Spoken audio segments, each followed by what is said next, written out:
So today we are super excited to have Jeff Larson joining us. Jeff is an expert in toxicology, but really more broadly in R&D of early stage drugs, which I think you guys will see in the way that he really presents this lecture and shares this information with you. Jeff, apologies if I'm misspeaking, VP of R&D at Tavardi Therapeutics. Your title's changed a couple times, and I should have refreshed myself and double checked it. Now I have senior.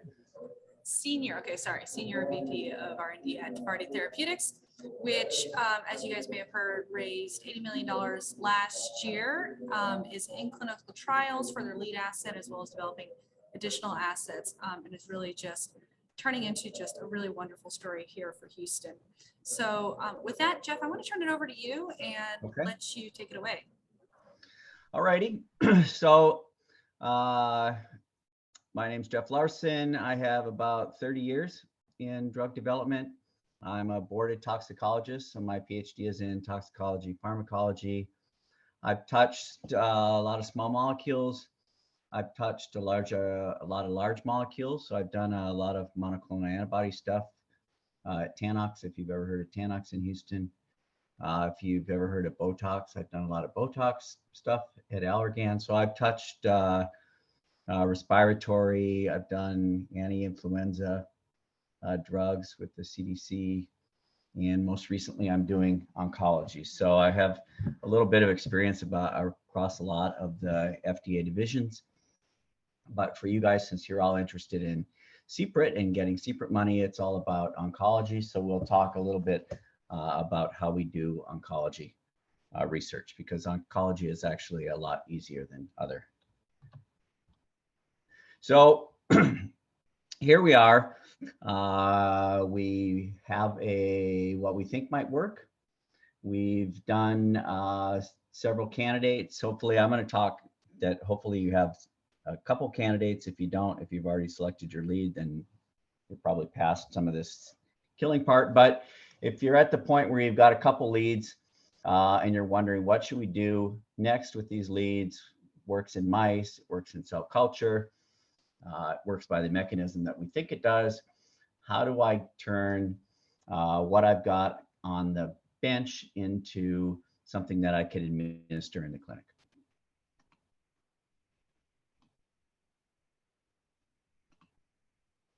So this is a long process. So one of the things is when you're out trying to raise money, if you're raising money in devices, it's a little bit easier because medical devices get to market a lot quicker.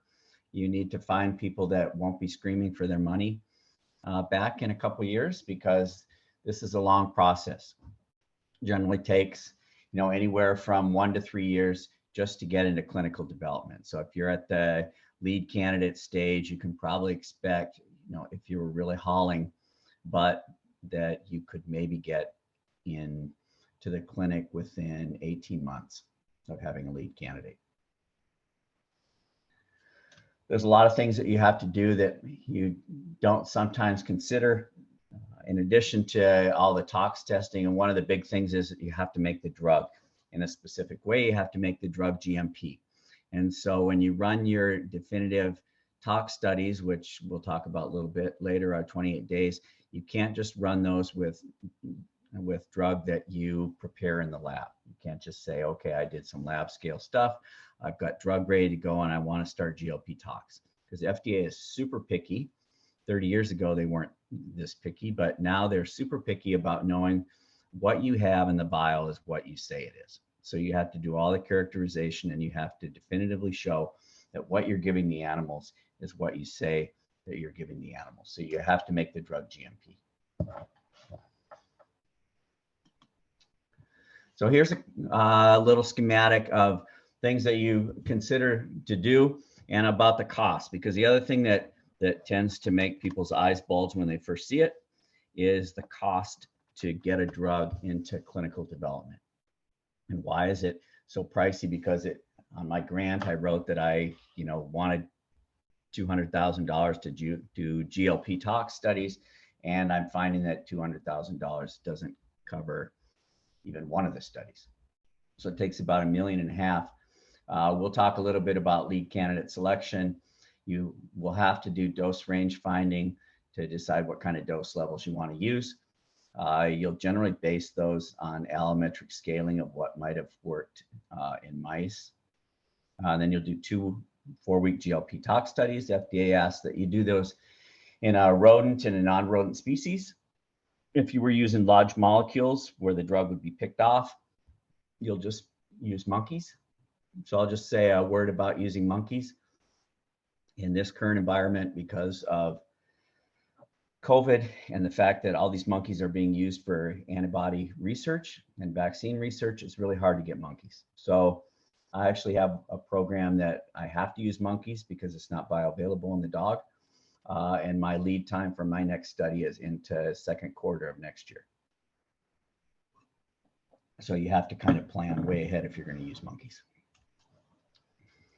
For oncology, FDA will ask a minimum to get into the clinic. They'll ask a minimum of gene tox that's outlined in ICH. So one thing you can do if you haven't been there is go to the International Conference of Harmonization website, and they've got a lot of S guidances that you're going to be interested in, the safety guidances, and they outline what they want you to do for gene tox and for safety farm.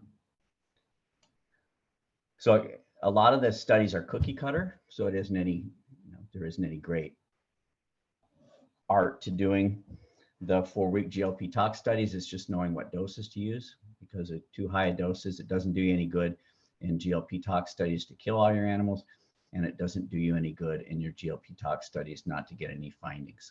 You've got to get some toxicity. So it's about $1.5 million.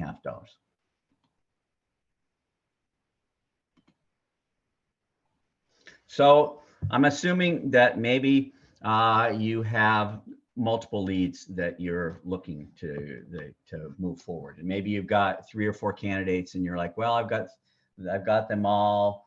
One might be a log-fold more potent in vitro. Maybe I want to use that one, but how do I select besides just potency? Because potency in vitro or in vivo isn't the only thing that you're going to look at, and you really want to spend your money up early because you don't want to get out into your GLP tox studies that you're spending $500,000 to run, and then find out that your drug has these liabilities that you can't get past. Of course, oncology, you can get the liabilities are not quite so critical.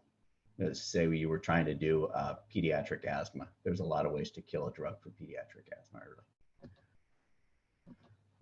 early. So we'll start off with screening your candidates, or if you've got just one that you're taking forward, it's still useful to do this screening because you want to find out what kind of liabilities your drug might have and where it might act that you don't want it to. And so you can do some off-target pharmacology. There's a group that FDA really, that's what everybody uses. It's called the CEREP, CEREP assay offered by Eurofins/Advinus. And that's a 44 target safety screen that they run. I think it costs about a little under 10 grand, so it's not very expensive. And they'll screen your drug against 44 different targets and see if it inhibits binding of ligand to any of these targets. So it doesn't necessarily translate into that you have activity at that target, but just that you bind to that target and you block binding of a ligand. And they do multiple transporters. They'll do ion channels, so you'll have an idea of whether or not you have any safety farm issues in cardiovascular, and they'll look at neurotransmitters. And so you run that. If you get any hits, they'll run 10 micromolar, one concentration. If you get anything that's over 50% inhibition, then you'll probably go back to them and you'll say you want a IC50 on just those targets.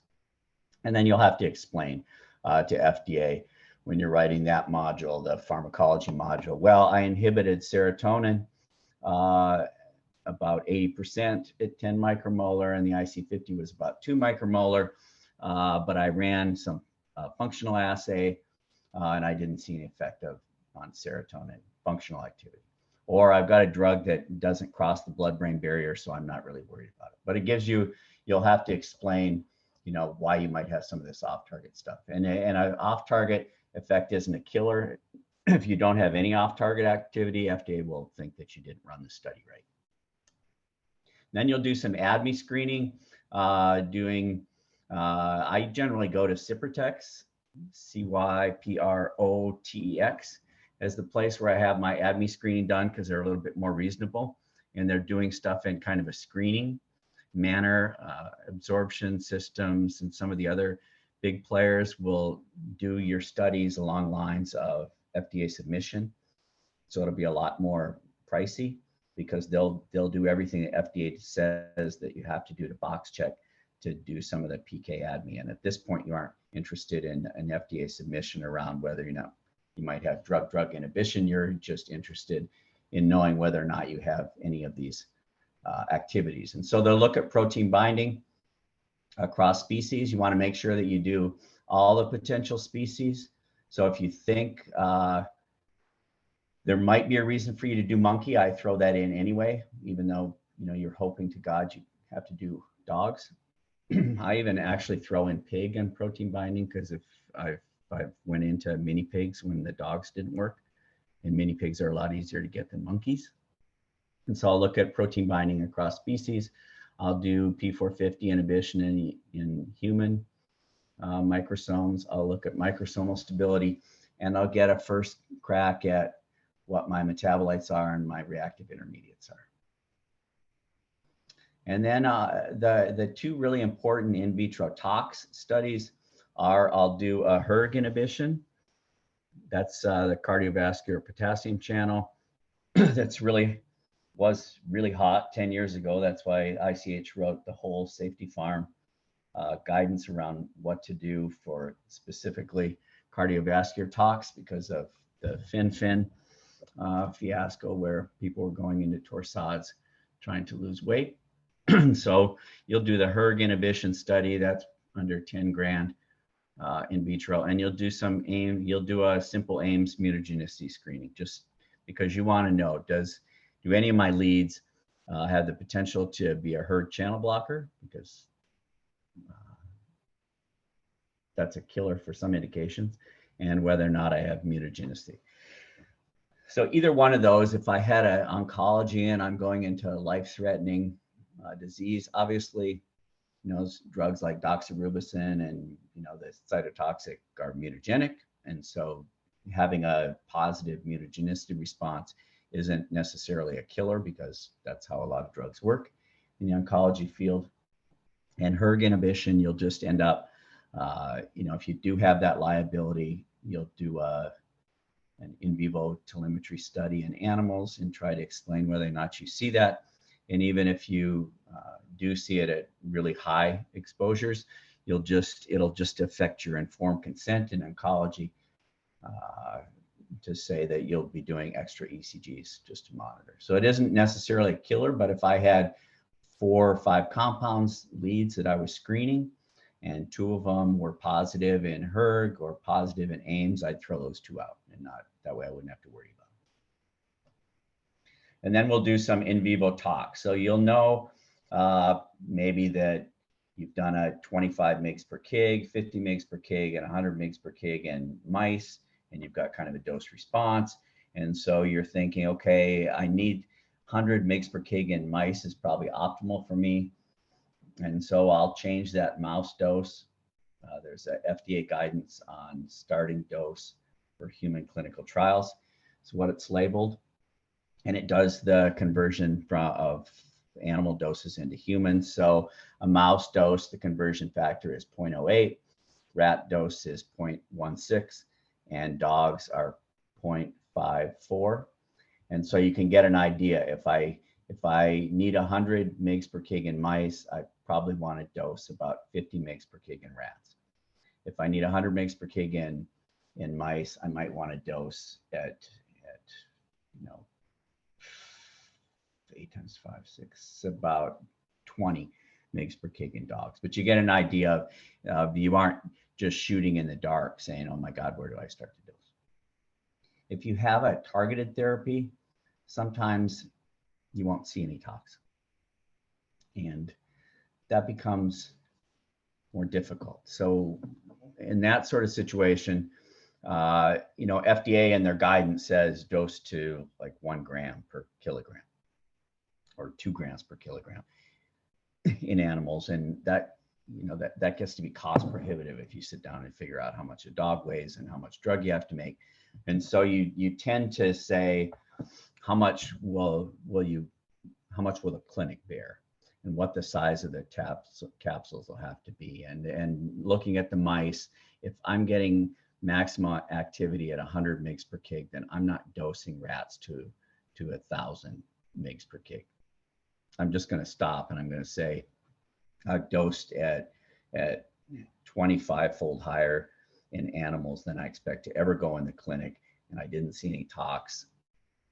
And then you start looking at what kind of class effects I might have. So what maybe somebody else saw.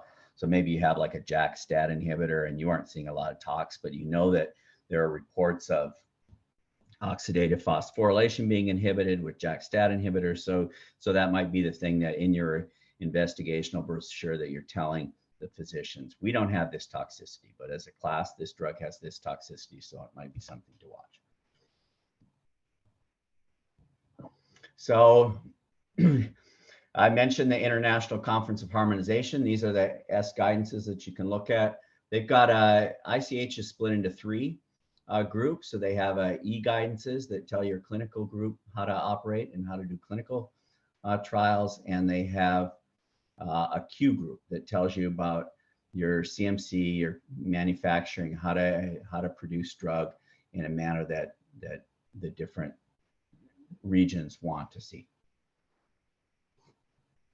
ICH is this triumphant of the Japanese people got together, the Europeans got together, and the US FDA got together, and they said, how can we harmonize guidances so we aren't doing duplication of resources and having people unnecessarily, for example, use animals, because Germany used to ask for a reproductive tox study design that was different from the FDA, and they wouldn't take each other's. So if you were doing a drug in Germany and the US, you'd have to run duplicate panels with different protocols back in the days, but now they're harmonized under ICH. So it tells you in ICH-S7 how to run the HERG. It tells you in ICH-S2, the gene tox, how to run the AIMS. Neither of these are GLP, so you can run them early. At some point, if you saw a hit, you'd have to go back maybe and do them GLP, but at this point, to get into the clinic, they can be non-GLP. They're pretty inexpensive and a positive in one of your candidates. I would kill that candidate. Jeff, can I just jump in real quick? Sure. If that's okay. I wanted to highlight, you said neither of these are GLP. I think that distinction between when you're doing GLP studies and when you're not doing GLP studies is really confusing for a lot of people early on. So can you maybe speak to that a little bit more about how you're thinking about getting through some of these non-GLP studies? Yeah, so to help kill drugs. It's actually, I'd like to say it's rocket science and very artistic, but it's not, because you just aren't going to have GMP material ready early. You won't have your process all defined, because remember, you're making drug at a lab scale, and maybe you're saying, wow, we did a really good job today. I got 50 milligrams yield. And then the tox person is going to come to you and say, I need like a half a kilo.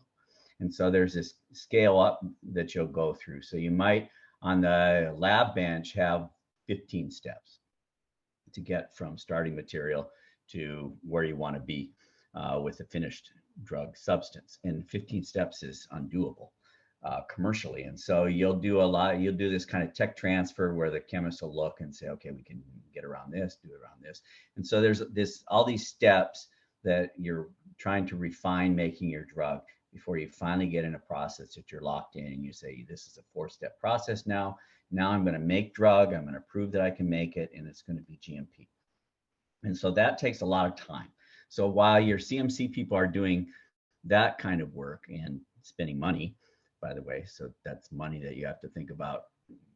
It's not just, oh, I'm going to make my drug and then I'm going to start these $500,000 tox studies. It's, I'm going to do this $500,000 tech transfer and try to get enough material to get my drug. But early on, you don't have that kind. You won't have the material, so you just won't have it. When you're looking at your candidates, you won't have to worry about, does it have to be GLP, because it can't, because you don't have GLP material. And so it's further on. That's why you'd like to kill stuff early, because you don't want to spend all this money figuring out how to do a process for a drug that you don't want to make. Does that kind of answer that? It does. Sorry, I'm trying to limit the background noise, but thank you. Oh yeah, you guys have something going on there. So how do you decide what you're going to do for your species? And one of the easiest things to do is, is the pharmacological target present in your species? So say for some ungodly reason, the target that you're going after is present in man, it's present in dogs, but it's not present in rodents. So that's a rationale to say, you know what, we aren't going to do rodents because I don't have that target there, and any I can give, it's just like pouring water, because there isn't anything to inhibit in a particular species. And it might be that it's more likely that you'll not have the target in rodents or in dogs, and you'll have it in monkeys. And then that's why you'll end up saying, okay, I have to go to monkeys, but I only have to do one species, because it's meaningless for me to do a rodent species because the target's not there. I'll also look at my in vitro study. So I'll have done my in vitro metabolites, and I'll have done it across species. So I've done it in rats, mice, dogs. I like to throw mini pigs in, and monkeys and people. And then I'll look across and say, gosh, humans metabolize the drug, and this is the two metabolites they see. And rodents, they only metabolize and get one of these species. And in dogs, they happen to pick up the other of the species. So then I can say, okay, if I do rats and dogs, I've tested the drug, and I've tested what are the main metabolites in people. And so I'll look at metabolite profile to make sure that that whatever species I use is relevant to people, and that way I can say I've qualified the metabolites in animals that I'd expect to see in people. So that's kind of how you decide on what species you're going to be in. And we've talked a little bit about how doses in mice are scaled to rats and to non-rodent species. A lot of times you won't have things like volume of distribution and bioavailability. And so you can do some modeling if you've got somebody that really likes PK and likes to do win, non-win. They can use the constants that you get, the clearance constants that you get in vitro with hepatocytes, and do some modeling. But that's beyond what FDA really asks you to do at this early point. But you do need to have an eye on your clinical dose. A lot of times, you're trying to, you think maybe your drug is more potent than something else in the market, and so you don't want to think, hey, I'm going to dose in the clinic at 200 milligrams per day, but my competition only has to give 25 mg per day, because that's a killer. Or if you were doing antibodies was a big thing. So we were always trying to get our antibody dose so that we'd only have to give it once a month. And then Allergan, comes out with their eye drug that you only have to give every 3 months. And so, obviously you're going to pick the drug that you only have to take every 3 months. And so you're looking at that sort of thing too as you're starting off early. Now, if you've done your rat bioavailability and your mouse bioavailability, and you're finding that you've got to dose your mice 4 times during the day to get it to work because the half-life's a half hour, that's going to be a hard drug to take forward. And it's going to be a hard drug to compete against other drugs in that class where they only have to give it once a day. So that's the kind of thing that you're thinking about when you're doing the dosing. So I've talked about we've got to do 2 species. That's covered in ICH and all the other independent regent guidances, and it specifically says that you'll do a rodent and a non-rodent. We usually do rats.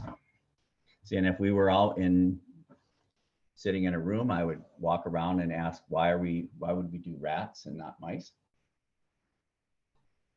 And the answer is really that has to do with clinical pathology. So mice, you'll do at the end of the study, you do clinical pathology. And so you collect a plasma sample and a blood sample for hematology, for coagulations, and for clinical chemistry parameters. And you can't get enough blood from a single mouse to do all those tests, but you can from a rat. So people just normally, because you'd have to do the number of animals you'd have to do is 2 to 3 times higher with mice than with rats. And so people generally stay away from mice. Dogs, beagle dogs are the primary choice for your non-rodent species. You'll have to give some consideration to how much drug you have to make. So you can see dogs weigh about 10 kilos is what I use for an average, because you're doing males and females. So 10 kilos, 28 days, and then you do the math around your doses. So 100 mg per kg times 10 kilos times 28 days. You can see where you have to make a lot of drug. And you can see where it gets cost prohibitive when you say, you know what, I'm going to dose dogs at 500 milligrams per kilogram instead of 100 milligrams per kilogram. And your CMC people are going to say, oh my God, that's 5 times. You just made the amount of drug that I have to make go up by 5-fold. So setting the doses becomes important, because, especially in dogs, because your simple doubling of the high dose doubles the amount of material you're going to have to make on your CMC. Monkeys for biologics, and pigs. We used to use a lot of pigs. So Allergan, of course, is a dermal company. So I did a lot of pig research, because pig skin is a lot better than dog skin and looking like people skin. And so any of my topicals I did in rats and I did in mini pigs. So it's always good to keep pigs in mind in case something goes wrong with dogs. Okay, so what we're trying to do in our tox work, this is both in, we'll probably start with a 5-day study, and I might do a 5 to 7 to 14-day study in rats, and I'm basing it on my mouse doses. So maybe I did 50 and 100 in mice, and I want to say, well, I'm going to push a little in rats, so I'll do 50, 100, and 200. And I'll do 5 per sex per group. And at the end of 5 days, I'll do some ClinPath, and I'll see if it's tolerated. And if the 200 mg dose has a death or 2 and it's not tolerated, that's no big deal. At least I've identified the maximum tolerated dose. So rats will dose all at once. If I'm doing a dog study, I'm a little bit more careful about what I'm doing, because I don't want to kill any dogs. And so a dose range finding study in dogs, where I've got those same 50 and 100 mg per kg in mice, I might say I'm going to take a couple dogs, 2 males, 2 females. I'm going to dose them at 10 mg per kg, and the next day I'm going to do a ClinPath draw, and I'm going to look and see if there was anything bad, if it was tolerated. Then a couple days later, depending on the half-life, I'll wash the dogs out. Then I might go to 25 mg per kg and do another ClinPath draw. And then I wash those dogs out, and then I go a couple days later and I'll give them 50 mg per kg, because I want to pick up this dose that's going to be the maximum tolerated in dogs. I want to use minimal animals, and I don't want to kill them. So I wouldn't say I'm just going to take 6 dogs and I'm going to dose 2 of them at 25 and 2 of them at 50 and 2 of them at 100, and then have 2 of the dogs at 100 die, because FDA doesn't like that. And your IACUC is not going to like that. So I'm a lot more careful getting to the MTD in dogs, and the same thing in monkeys. I'm going to What I want to do is I want to get dose levels from that 5 to 14-day study, and I'm not using non-GLP material because at this point I'm probably still doing my tech transfer runs and getting my drug all ready to do my GLP tox. And I'm wanting to set the doses that I'm going to do in that 28-day study, because what I want to do when I run my 28-day rat or my 28-day dog, in 28 days is just standard. It's the cookbook. It's the default, and so they're always 28 days to get you into the clinic. But I want to figure out what the maximum tolerated dose is in my study. So I want a dose that maybe in rats causes a 5% body weight loss and causes a 2-fold increase in liver function tests, for example. And in dogs, I'd like to see, I've some ClinPath changes at my high dose. Maybe I won't see any body weight changes in dogs because the study is too short and they're already pretty big. But maybe clinical signs, I'll see that they don't look, you can tell when you go into the dog room if they're happy or not. And so I'm trying to pick out the doses that I set a high dose where I don't expect my animals to die, especially dogs. And I want to pick a low dose that I don't expect to see any effects. And that's the only art about doing these 28-day tox studies, is doing my dose setting, because it'd be easy to say, and you might say, why don't I just do 1 mg per kg, 100 mg per kg, and 1,000 mg per kg. And then I've covered it. But you don't want to do such a broad dose range, because your NOEL, the dose that you don't see any toxicities at, that's the dose that you're going to figure out how you go into the clinic with. So if you pick it too low, if you say, God, I'm really worried that I'm going to miss the NOEL and I'm going to have effects at my low dose group. So instead of dosing at 25 mg per kg, I'm going to dose at 1 and make sure I don't see anything. The problem is that if you have the NOEL at 1, that's the dose that you calculate your starting dose out. Remember, I've mentioned, and I think I have it in the reference here too, the FDA has a guidance on how to determine starting dose from your non-clinical studies. And it's a factor of the NOEL derived in either rodents or dogs and taken to a starting dose allometrically scaled to what you do in people. And for oncology, that is defined in ICH. So ICH S9 has the how you determine the starting dose for an oncology drug, and it's 6 times the dose in dogs that you saw the tolerated dose. So the low AL, the lowest observed effect level, and it's a 6-fold dilution of that on a HED basis in rats. It's STD10. It's the dose that which caused less than 10% of the animals to die, and then you do a safety factor of 10. So those 2 dose levels are in the ICHS-9 guidance on how you do that. But you can see that you don't want to pick doses that are too low because you say, I want to be safe, because then you're going to end up dosing in the clinic. And the last thing you want to do in the clinic is start you dosing at, say, a mg per kg. And you know you got to be to like 8 mgs per kg in the clinic before you think you're going to have an effect, because you scaled from mice. And so the FDA only lets you come in at 1.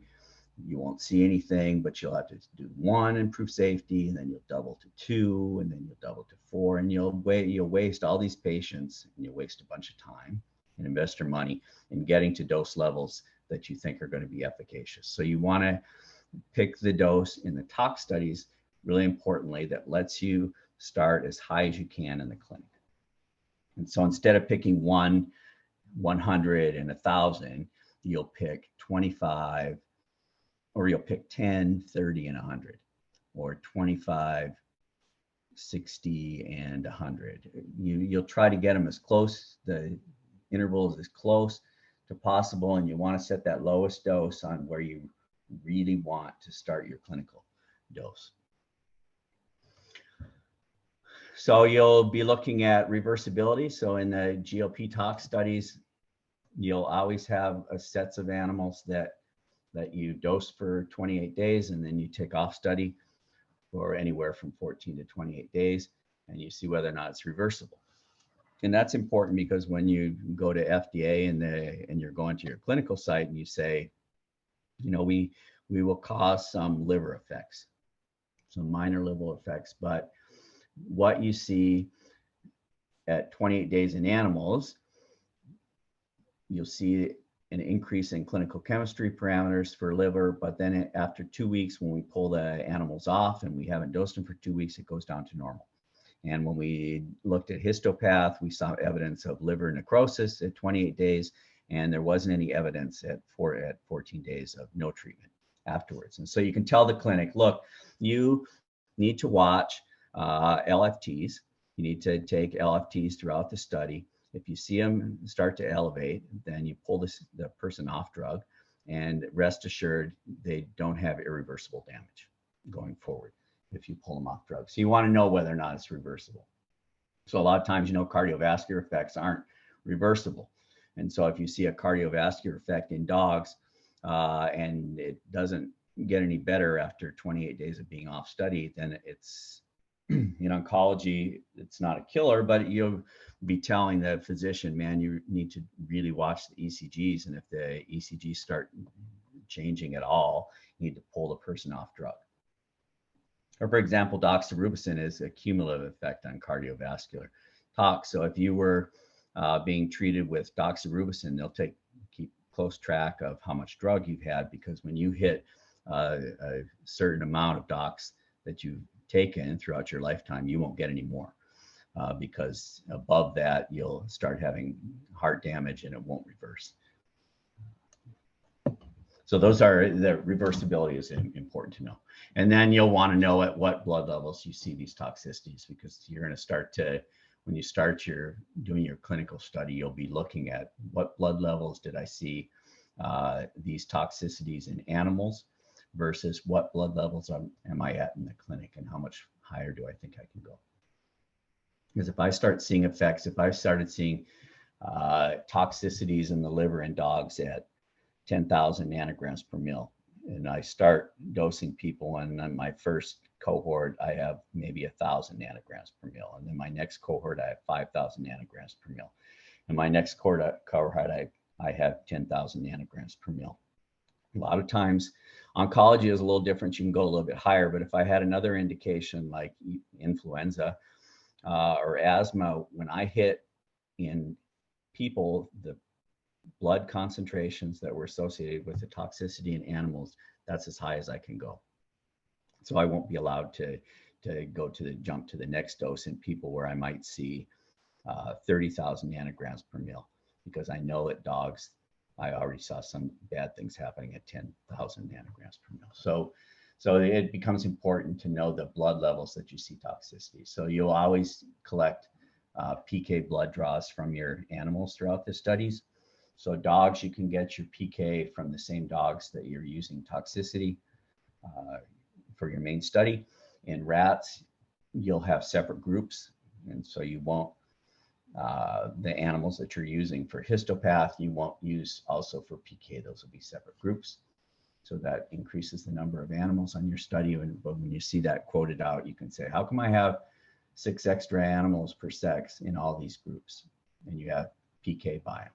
It's because in rats, the PK animals are separate.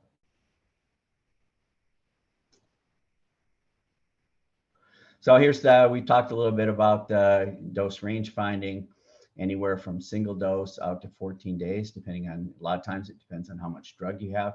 I kind of like going a little bit longer, because I have had occasion in animals where I don't see anything at 5 days, but I did see a toxicity out at 10 days.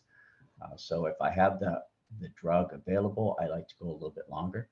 It doesn't cost a whole lot more to go 5 days longer. It's just 5 days at technician time. The animal cost is the same. The ClinPath cost is the same, because it's at the end of the study, and all the histopathology and taking slides to glass and doing microscopic examination, those costs all stay the same, whether it's a 5-day or it's a 14-day study. I'll want to do 3 to 5 per sex. The only time when you'll start thinking about sex is if I have a drug that is specific for one indication. So if I have a prostate drug and I am absolutely positively certain that I'm never going to look at this drug for anything besides prostate cancer, I'll only do male animals. I don't need to do females. If there's anything that says I might come back and look in a different indication, then you do both sexes because it's more cost effective. But there are occasions, where you can do males. I've done prostate cancer and it's nice. The study's a little bit cheaper. I'll do at least 3 dose levels. I might do, 4 or 5 dose levels if I'm really uncertain about where I need to be. I might do, 10, 30, 60, 75, 100 if I'm really trying to define the dose level.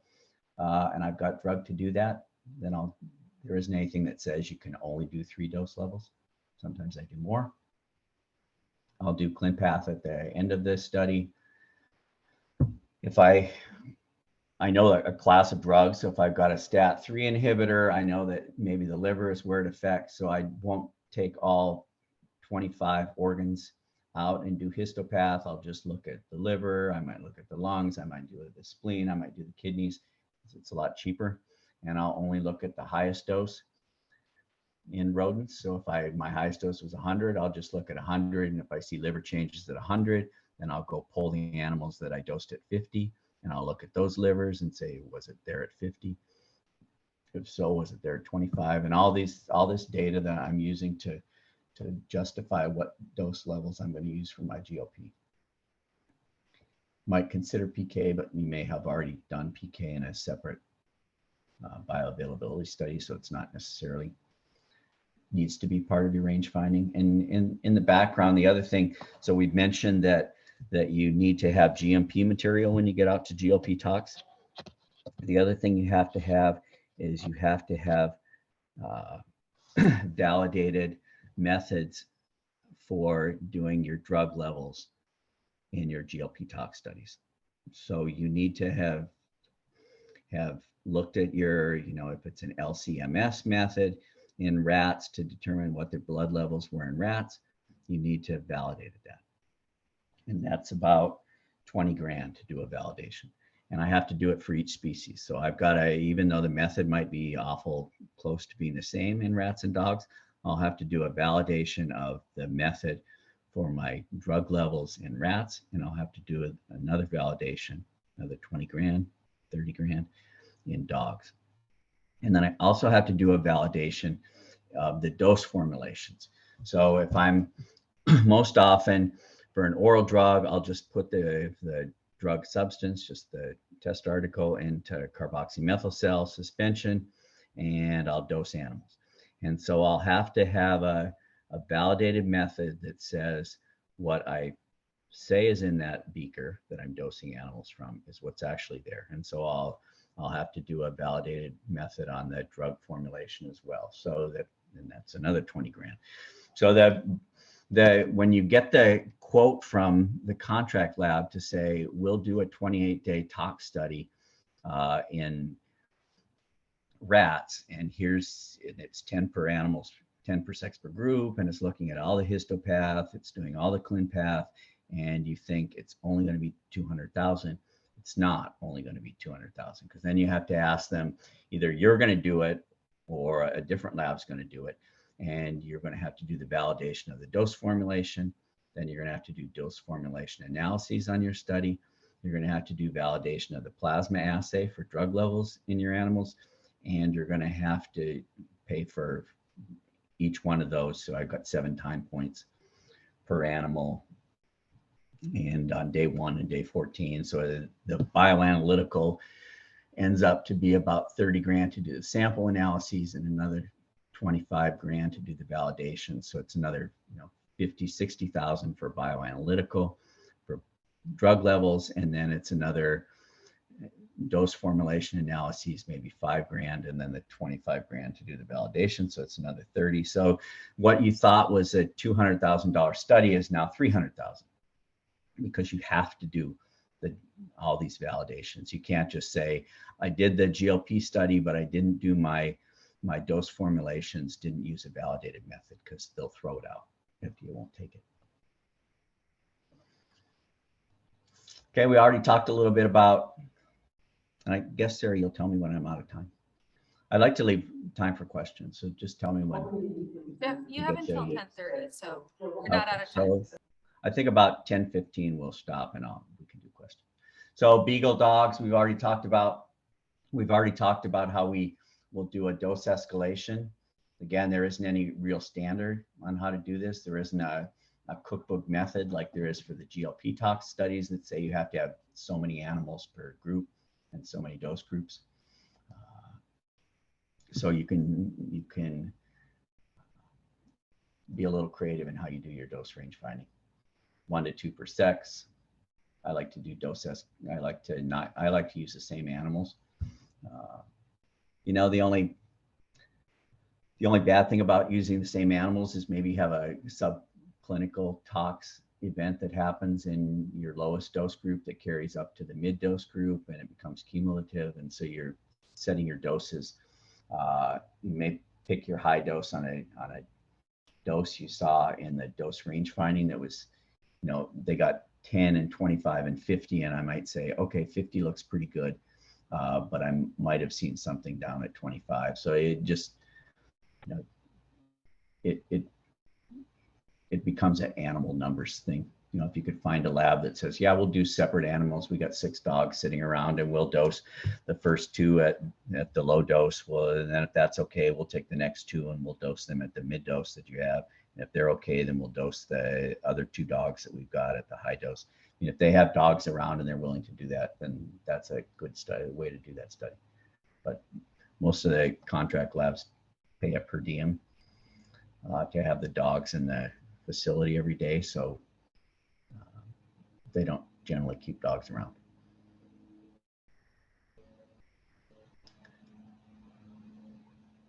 Okay, so this is all FDA really requires to get you into IND stage with your oncology therapeutic.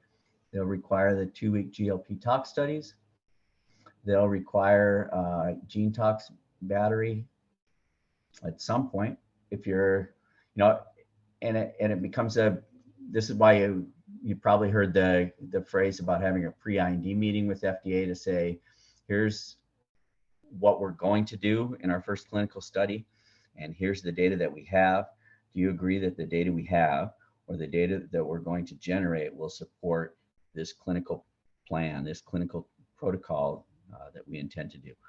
And that's what you ask at your pre-IND. And one of the questions might be, we plan on doing an Ames assay, non-GLP, and the 2 28-day tox studies, and we'll do some safety farm parameters on the tox studies, but we aren't going to do separate safety farm studies. And they might come back and say, you're looking at a cancer in which there maybe isn't a great unmet medical need, or maybe the 5-year survival rate is pretty high, and so it's not such a life-threatening cancer, and they might ask for you to do a formal gene tox battery, or they might ask for you to do a separate safety farm battery. But maybe you're going into 3rd-line liver cancer and you're like, these patients have nothing else. We'll do an Ames assay, but we're not doing standalone safety farm and gene tox. Do you agree that this is okay for this first trial? And FDA comes back and says, yeah, that's okay, but by the time you get to doing your definitive pivotal clinical study, we want these formal assays. That's how you interact with FDA. But you only get one pre-IND thing, so don't go really early and say, hey, look, I just had this one question I want to ask, and then 3 months later you say, I got another question I want to ask, and you won't be able to because you only get the one shot at the goal. So what you do in the clinic drives what you want to do in preclinical development. So it's really it's somewhat more of an art form if you're doing like monoclonal antibodies, where you're saying, okay, in the clinic, I'm going to dose once a month, and I plan on my first clinical trial is going to be 3 months. That's a different tox study than if I say I'm going to do a single ascending dose in patients, and then I'm going to do multiple ascending dose in patients. And I have a drug that I'm giving every day. Because a drug that you're giving every day is a pretty simple program. FDA won't ask you. They want you to do the same route. And so if you say I have a IV drug that I'm going to dose IV once a week, FDA won't let you come in and say I'm going to dose this drug orally every day to support an IV treatment once a week. You have to match the routes. And if you said, hey, I've got a small molecule, I only am going to dose IV once a week, and I plan on doing, well, generally go until in oncology, you dose until they stop responding. But if I said I'm going to dose IV once a week in the clinic, because I want to maximize the chance to see something bad in my preclinical design, I'm going to dose animals 3 times a week, IV for 4 weeks. And then FDA will say, okay, yeah, that's a pretty good design to support once a month or in the clinic, or once a week in the clinic. But you won't be able to, you don't want to say, look, I'm going to dose in my clinic, I'm going to dose 2 times over 6 months. And so I'm going to do a rat study 2 times over 6 months, because you don't want to wait 6 months. You want to say, what I'll do is I'll dose rats 6 times in 28 days. That would cover what I think I would give people over 6 months. But I'm going to do it in this shortened period. And the advantage to you, FDA, is that you're going to see a lot higher drug levels. So my toxicity chances in animals are a lot higher because I've done this abbreviated dose schedule, but I've dosed a lot more frequently and a lot higher doses. And FDA will say that's okay. Most of the times with small molecules, you'd be at every day. You might do twice a day dosing in the clinic, but that's an instance where you don't dose twice a day in animals. You'll just dose at a higher dose, because it's hard to find contract labs that'll dose twice a day oral doses in either dogs or rats. And FDA recognizes that it's what the contract lab does with animals is really a single daily dose. And so you'll just give a higher dose, but what you give in that one daily dose will need to cover both the cumulative dose that you'd give BID in the clinic. So if I said my dose in animals supports a dose of 100 mg per kg, it supports a dose of 50 mg per kg twice a day, or 100 mg per kg total for the day. So you won't be able to say, I dosed animals at 100 mg per kg, I'm going to dose people at 100 mg per kg, and I'm going to give it to them twice a day. It won't support that. Most times I said it's always going to be 28 days, but say I had a drug once, antibody drug that I was going to use in Hodgkin's lymphoma, and the readout on Hodgkin's lymphoma was 6 weeks. And so I knew that I was going to enroll patients and I was going to dose them over 6 weeks. And so for my tox study, instead of doing a 4-week study, I did a 6-week study. So that way I'd tell FDA, look, I plan on dosing 6 weeks in the clinic for my first study. I've dosed 6 weeks for my GLP and IND enabling tox. That's the kind of the one exception to the rule of 28 days is what you need to do. Treatment indication determines what your tox program is going to look like eventually. So if I had a drug that I'm treating prostate cancer, I'm not going to do reproductive tox. I'm not going to worry about teratogenicity in females when I'm dosing with a male specific drug. If I have an indication like osteoporosis and I'm just going to dose females that are on the other side of childbearing potential, I'm not going to do reprotox testing.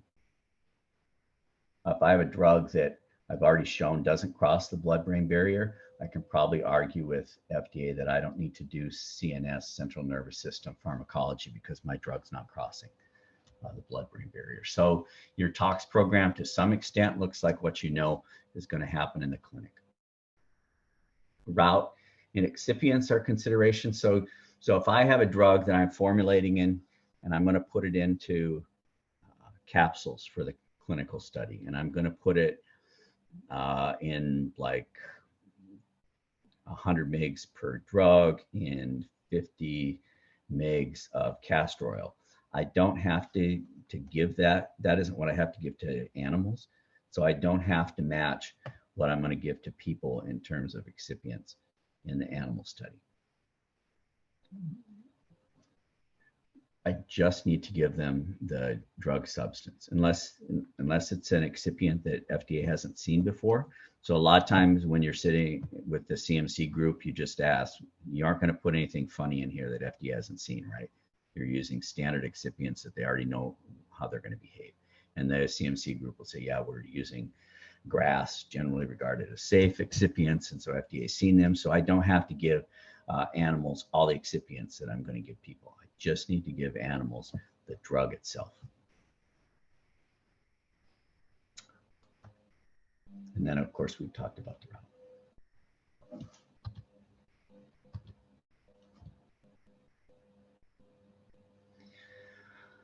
So we talked a little bit about study duration. 28 days is always the default. If I had a drug that I said I'm only going to dose once in the clinical study, so maybe I have an antibody, monoclonal antibody, and I'm going to give them one drug. It's going to stick around for 4 months, and that's the only dose they're ever going to get.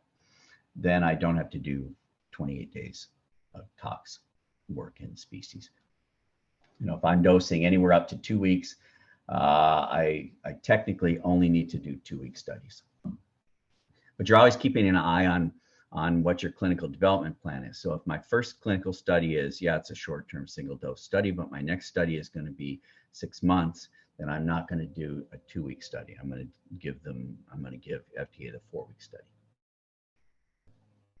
Now, these other durations are important only if you think, okay, I have a cancer drug that I'm going to start in liver cancer, but hey, this drug also would work in anti-inflammatory indications. So it would also work in inflammatory bowel disease. And so at some point I might transition, I might do liver cancer, but I might also do inflammatory bowel disease.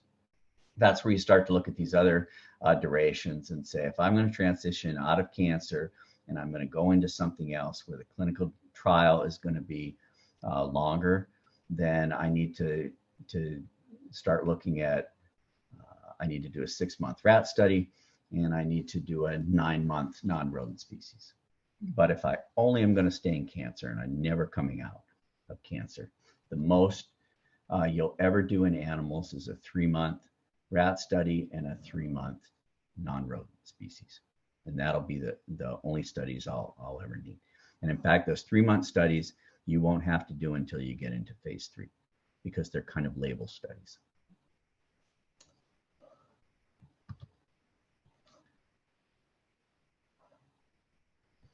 So your tox study in rats, the protocol elements are pretty much the same. So if you went to like Charles River, or you went to Covance, you went to MPI, and you said, I need to run a 4-week GLP tox study in rats, and it's everyday dosing. It's a small molecule. You guys are going to formulate up the drug once a week, and can you write me a proposal for what I'd need? That's all you'll have to do. You wouldn't have to say, go to them and say, I need this many animals per group, and I need this many treatment groups, and I want you to do this, and I want you to do this, because this is a cookbook study, and they always do it the same, and FDA wants you to do it the same. So you'll always do 10 parsecs per group. The only time is, as we've discussed, if you were doing a male specific, you'd do 10 males per group, but it's always 10 animals per group for this 28-day study. Don't do 5. Don't let the contract labs tell you, it's a lot cheaper if you only do 5 parsecs per group. And we can do that study for this cost because FDA will come back at the end of that study and they'll say you didn't do enough animals. So they're expecting to see 10 per sex per group. They're expecting to see 5 per sex per group in the control group and your high dose group to evaluate reversibility. If I was really concerned and I thought, I'm not quite sure that my rats are going to tolerate that high dose group, and I think some of them might die, and maybe I didn't do a whole lot of dose range finding work, and because my investors are telling me we want you to start the GLP study now, then I might add reversibility and in a mid dose group, because it isn't a kiss of death if I ran this study and 3/4 of my animals died in the high dose group. I'd just say, yeah, I was on the other side of the MTD. But if I had a reversibility in my mid dose group, I could use those. So if I got pushed into starting a 4-week tox study in the absence of having any sort of dose range finding study, I might do reversibility in mid dose group 2. Okay, so the other parameters there that you'll have to do in the study, the contract lab will just write those into the proposal for you. Pretty standard. Because you're looking at 10 per sex per group, you won't do histopath in all animals, all tissues, because that gets to be cost prohibitive and it's time prohibitive to look at this many animals and this many tissues. So you'll only do histo on all tissues in the control and high dose groups. And if you see anything in the high dose group in one particular target organ, then you'd go back and look at that target organ in the lower groups and in the recovery.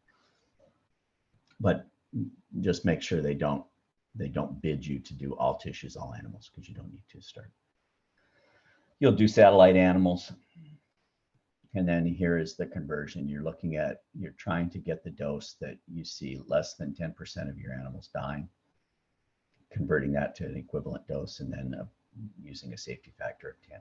So I'm trying to get to a dose level from one of my doses, my highest dose, where maybe 10% of my animals die. So a couple deaths isn't bad. You want to see something at one of those dose levels. Okay, the study in dogs. Wow, it's got dogs is so important. It has 2 S's. My dog study is always going to be 4 per sex per group. So don't let the contract lab say, oh, so we've got some clients that are only doing 3 per sex per group, because I've had that happen, where because monkeys are really hard to come by. Dogs are hard to come by, so sometimes they'll look and they'll say, oh, okay, I've got 24 dogs available for this study. Let's try to talk the client into doing 3 per sex per group and tell them that's okay. That's not going to be okay. So 4 per sex per group, additional 2 per sex per group in control and high dose for recoveries. Dogs, you need to make sure that they're doing ECGs as part of the study. That might become really important, especially if you had like a hERG. If you had a hERG positive drug in vitro, that you've got ECG data from this dog study to show that you didn't have any adverse effect on ECGs. So make sure that the contract lab does ECGs as well. And then because there are only 4 per sex per group, they'll do histo on all tissues, all animals. So make sure that when they give you your quote, they aren't just doing all tissues, control and high dose for the dogs, because you want all tissues, all animals. And then you'll also want to make sure that they're doing PK draws from the dogs on the first day of dosing and sometime in week 3 or week 4 to look at the PK. And in dogs, you're looking at the highest non-toxic dose. That's the HNSTD, highest non-toxic dose converted to a human equivalent, a safety factor of 6. So you don't want to do doses. You wouldn't want to say, okay, because I want to get a non-toxic dose, I'm going to do like 1, 2, and 5 milligrams per kilogram, because they'll be non-toxic, because you want to get the highest non-toxic dose that you can, because that's how you set your starting clinical dose. So if you can get up to 25 as your non-toxic dose, or you can get up to 50 as your non-toxic dose. That's the dose that the safety factor of 6 is applied to. So you don't want to just say, I'm going to pick 3 dose levels that are low because I don't want to see any tox. You want to pick as close as you can to a dose that causes toxicity, and then one really close to that doesn't cause toxicity. So your gene tox battery, this is defined in ICH S2. So if you're going into cancer, maybe the FDA comes back and says, you know what, maybe it's a pediatric sarcoma, something where there might be a little bit more concern about mutagenicity because the lifespan of those patients is going to be a little bit longer. And so we'd like you to do the safety battery as part of your IND. Here's the studies that you'd have to do. AIMS and in vitro mammalian mutagenicity, and then an in vivo rat or mouse. And this study will have to be GLP. So you'll have to have GMP drugs. So that's why you won't be to do this study early. You'll probably have an AIM study done early because you'll use non-GMP, but you'll have to expand on this if the FDA asks.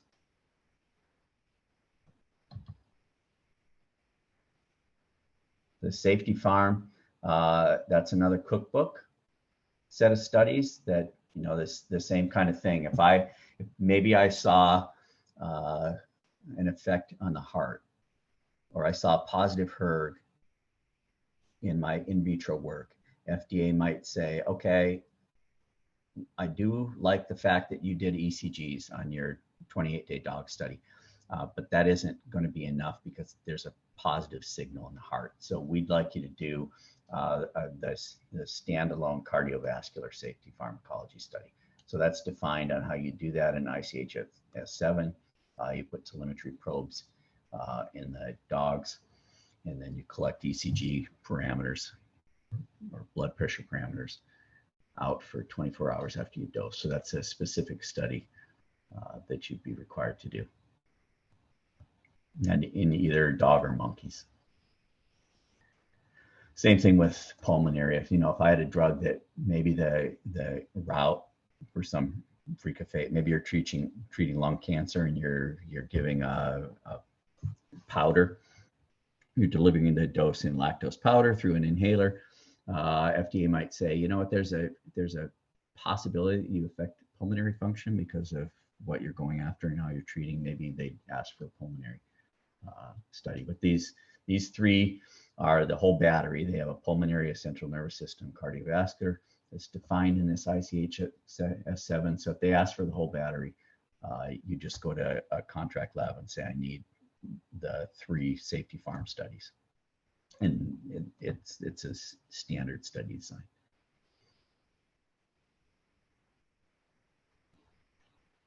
So I think it's 10:15. So the rest of the slides kind of give you some reference material as you get a little bit further in development. But frankly, by the time, if you had a drug and you had finished successfully phase 1 and phase 2, and you were starting to think about phase 3, and you'd come to me and say, what subchronic studies do I need to do?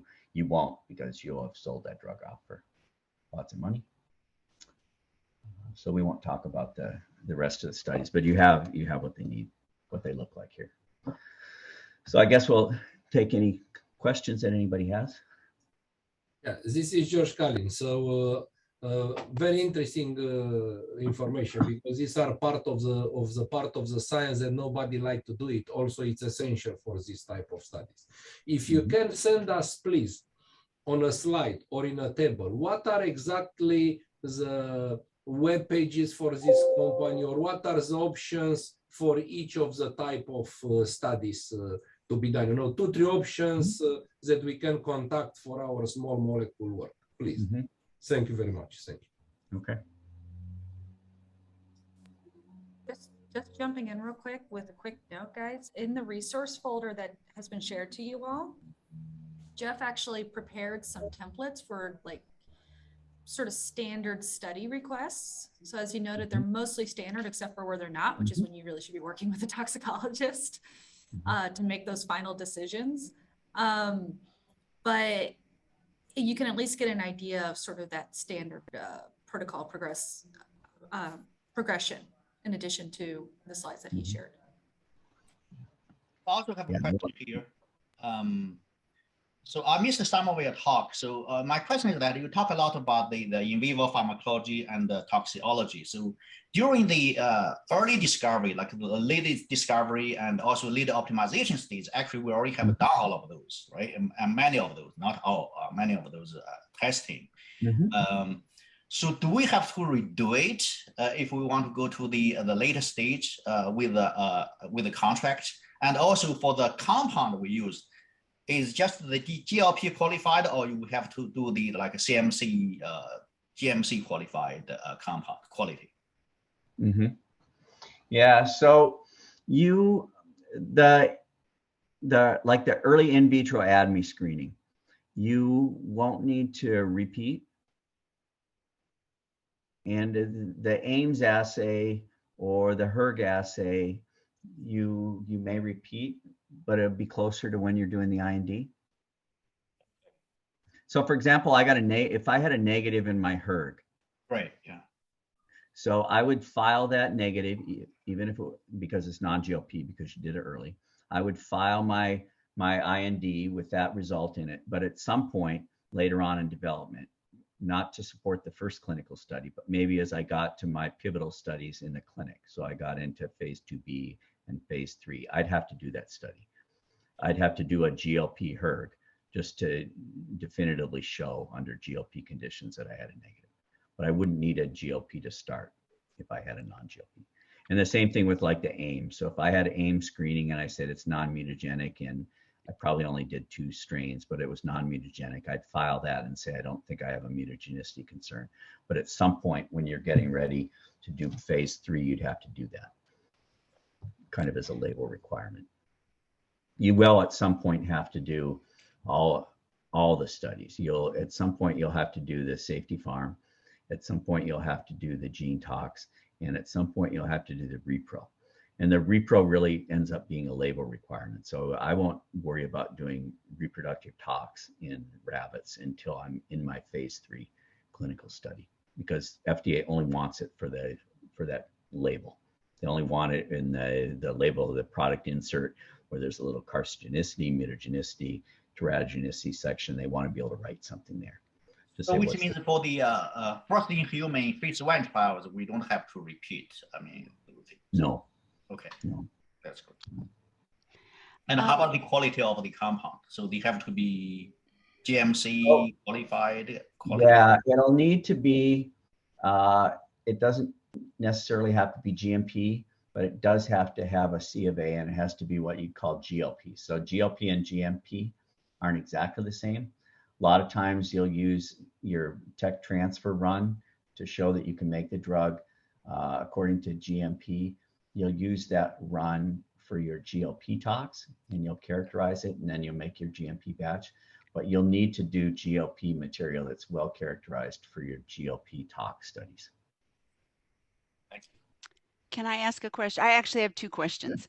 Mm-hmm. So if I understand what you were saying, if we have a drug that we feel is going to be chronic administration, it's very likely that it's something that the patient will take long term. It sounds like from what you were saying, we do not need to plan our IND enabling studies based on that chronic administration, that we would still just do the shorter duration and we can save that for a later, for like going into phase 3. Is that correct? Right. And chronic for oncology indication, the longest duration you'll have to do is 3 months. 3 months. Okay. In So our IND enabling. Okay. No, in your entire later program. one. Okay. So in the IND, I only need 28-day studies. 28 it really days. Comes down to, even if I know, because really what I'm going to do is I'm going to treat patients until they stop responding. And so it's not ethical to say I've into 2 months of treatment, I have to stop because I've only got 1 month of tox data. It's not ethical to stop patients. And so FDA says, if you've got that 1 month going, you can keep dosing patients until they fail to respond. They fail to respond. Okay. And my second question is, we are a small molecule, and we know that our target is present in dogs, and we're going to check how conserved its sequence is, but we expect that it's probably fairly conserved. Can we assume safely at this point that we can do our IND enabling just in dogs and not have to try to have a reserve plan as far as financing for monkeys? Or should we go ahead and do the ADME and the metabolites just to make sure and verify to ourselves, yes, we can show the FDA that dogs was a good choice before we rule out monkeys? Yeah, you'll have to do rodents, so you won't be Right. able to just do dogs. Right. But if you've got the hepatocyte data, so you've done the metabolite profile, that's a pretty cheap screen at Right. Cyprotex. So I've done monkeys, dogs, rats, and I show that in dogs and rats, the metabolite profile, those two combined, is similar to what I see in people. Then you don't have to worry about doing monkeys. Okay. So really, before we truly can feel very confident that we'll be allowed to do just rats and dogs, we need to do that screen in the different species to be able to. Yeah, I would do the show. hepatocyte because Okay. it's such an easy, cheap experiment. Okay. Thank you. So, and Cyprotex is probably the cheapest place to do it. Okay. Great. Thank you.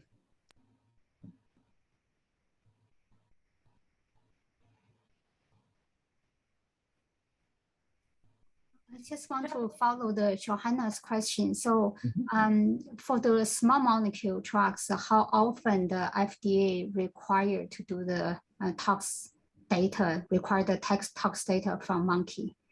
Because I know for large molecule like antibodies, typically they do require to have the non-human primate. Right. Because this will affecting in terms of budgeting, right? So then if you're getting into the monkey, that will be much more expensive. I look at your table, it seems like your budget pre-R&D seems lower than we actually estimated. So I just... No, FDA really does not want you to do monkeys. So I have only done monkeys when I did my rat. I've done my 2 GLP tox studies in rats and dogs, and I started my clinical study, and I finished my phase 1 study in people, and then I looked at the exposure data that I had from that clinical study, and then I looked at the exposure data that I had in the rats and the dogs. And in this instance, for some reason, the bioavailability in rats was like 60%, but in dogs, the bioavailability was like 5%. And so I looked and I said, my exposure levels in the dogs are less than I've seen in the clinic. And so dogs aren't going to be tenable for me going forward. And I did a quick PK study in monkeys, and I found that the bioavailability was 60% like in the rats. And so I had to switch. I had to pivot then, and I switched to monkeys because I had to get higher exposures. But that's the only kind of time when you would do it. Hi, Jeff. This is Enrique. Jeff, as a general rule, can we think that any small molecule drug development plan should include GLP in 2 species, which are rodents and dogs, beagles, or pigs, right? And therefore, there's no need to do monkeys. Is that an accurate statement? Yes. Okay. Yeah, and in that example where I had to pivot to monkeys, I did a PK in pigs, hoping that my and PK, whenever we have a large molecule, right, like a antibody, that's different, right? The playground changes a little, right? Right, because the large molecules, it isn't so much the fact that the target's there, it's the fact that the dogs and the rats their immune system's going to pick it off. So even if it's a mouse human chimeric antibody, the rats are going to pick it off, and the dogs are going to pick it off. So you'll mount this huge immune response, and there isn't any reason to do those 2 species. Can you speak a little bit more too? So you said, a lot of people are shifting towards mini pigs. Can you speak to when can you use, is there ever situations you can use mini pigs for say large molecules or something? Because, acknowledging the shortage, or do people always try to go for primates? Is that going to be a continuing issue, you think? I think they try to go to mini pigs before you go to primates. Sometimes why people like pigs for like dermal is because they're really easy, right? You shave the back of the pigs and somebody holds them. Pigs, oral dosing pigs is hard. Dogs, you can stick the capsule in the back of their mouth and move their throat, and they're going to swallow that capsule. Pigs, you can't put your finger in their mouth because they'll bite it off. And so oral dosing in pigs becomes more problematic, and it becomes harder to get the tube down, the gastrotubic down. So I've used pigs for IV drugs, and I've used pigs for dermal, but I haven't chosen to use pigs for oral drugs because the dosing is problematic. I have unfortunately been around pigs who have been trying to be forced to do things that they don't want to do, and it's awful. It's absolutely awful. They make horrible noises too. Any other questions, guys? Because we're running, towards the end of time, but as you can tell, Jeff is sort of a font of information here. If you just sort of ask him a question, and the interplay between strategy and toxicology here is really important. Maybe and I am on LinkedIn too, so I'm happy to connect on LinkedIn. Great, thanks, Jeff. Maybe can I ask a question that if we are targeting some potential protein that are evolutionarily quite unique to primates or humans, how would you consider do we have to do primates, or is dog also an option?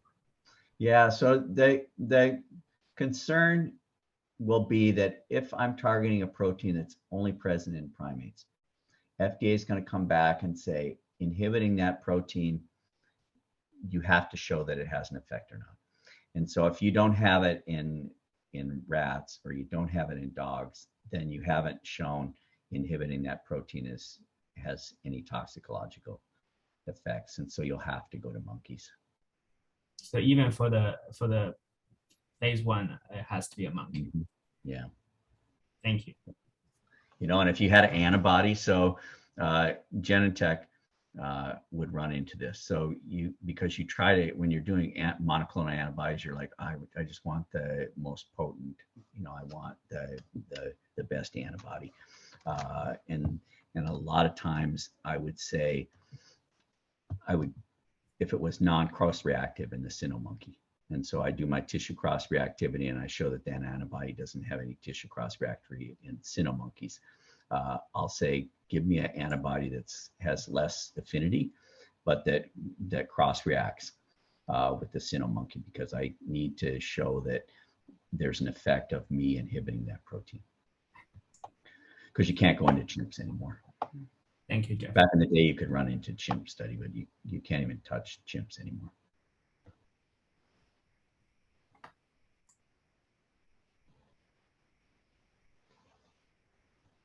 Right, we're right at time then. Thank you, Jeff. This has been awesome, as usual, with the way that you kind of go through everything. The slides will be available as always, everybody. So there's a lot of information in those slides that maybe you didn't have time to absorb. So it's worth, pulling them up and using them as a reference for sure. They're on that Dropbox folder. If everybody's lost the link, you can search your email or we can resend it to you. Right? Okay. All right.